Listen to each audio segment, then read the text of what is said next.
안녕하세요. 꼬꼬미 파파 강 목사입니다. 오늘은 4월 7일 맥체인 성경 읽기 해설을 하겠습니다. 오늘 말씀의 주제는 정결함입니다. 레위기 10장은 다른 불입니다. 나답과 아비후는 하나님이 정하신 불이 아닌 다른 불을 사용하여 죽게 됩니다. 하나님은 거룩하신 분이기에 하나님의 방법을 온전히 따라야 합니다. 하지만 이 두 사람은 하나님의 말씀을 가볍게 여겼습니다. 그래서 제사장 위임식이 끝나고 얼마 되지 않아 죽게 되는 안타까움을 겪게 되죠. 이제 두 아들의 권위는 셋째와 넷째 아들인 엘르아살과 이다말에게 넘어갑니다. 그런데 이들 역시 또 실수를 저지르게 됩니다. 속죄 제물을 모두 불살라 버리게 된 것입니다. 이에 대해서 모세는 화를 냅니다. 그러자 아론이 나답과 아비후의 죄로 속죄 제물을 먹을 수 없었다고 해명합니다.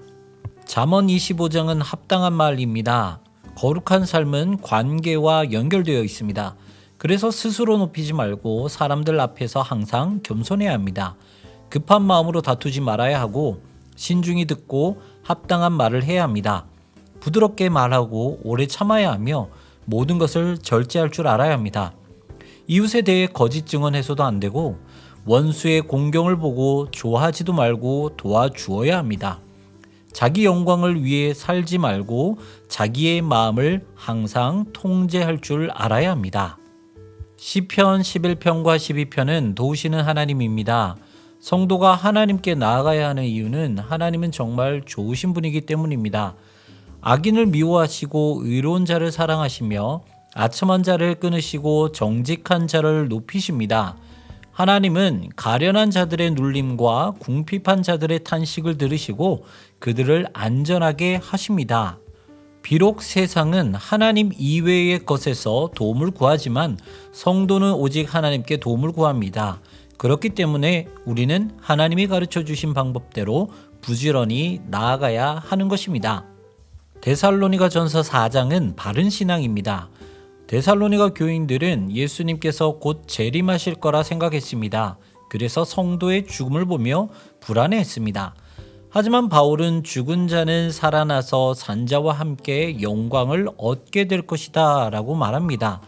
그리고 죽음에 대한 공포에서 벗어나 하나님께서 우리에게 맡기신 거룩한 생활을 할 것을 권면합니다. 성도는 종말에 대한 잘못된 신앙을 추구하는 것이 아니라 그리스도를 통해 거룩해져야 합니다.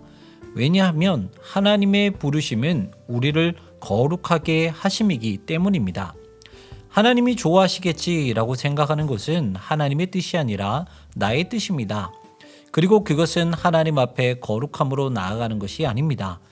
하나님은 순종이 제사보다 낫고 듣는 것이 순양의 기름보다 낫다고 말씀하셨습니다. 그래서 우리는 늘 하나님의 뜻을 물으며 하루를 시작해야 하는 것입니다.